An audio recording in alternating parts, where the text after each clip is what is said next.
After the French Revolution, the new government abolished slavery. All right, so you have different forms of government that were all in conflict at the time throughout Europe, right? We have the idea of the republic.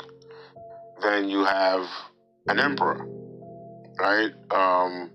Then you have the monarchies. Monarchies were directly connected to the, Catholic Church. So these were the ideas, right, of different conflicts. So Toussaint Louverture, right, chose republicanism. And he chose republicanism to maintain these relationships with France, right?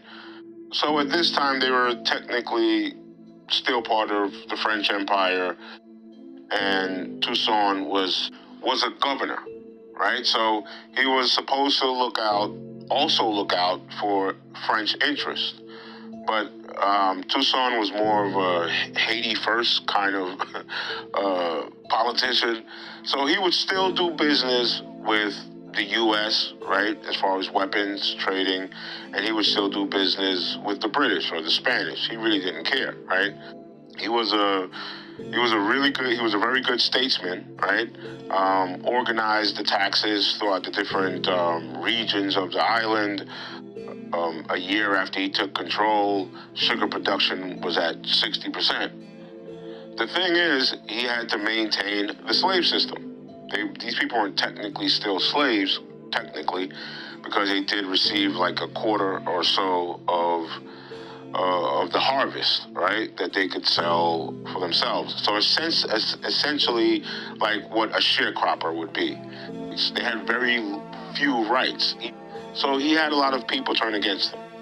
And one of those people were people like Jean-Jacques Dessalines. And Jean-Jacques Dessalines, surprisingly, used to be a slave of Toussaint. Toussaint also owned slaves. But he treated them well, and they had a good relationship. So Jean-Jacques Dessalines had a different concept of, how the island should be governed. He wanted to eliminate most of the Europeans. A lot of people turned against Toussaint in the sense of not supporting him, right? Because they were at constant war with these different European powers. People keep focusing on France, but they actually also defeated the British and the Spanish military as well. It was pure military genius. Essentially what the Haitian fighters would do would attack or retreat. The Europeans would follow them. They would wait for the rainy season. Once the rainy season came,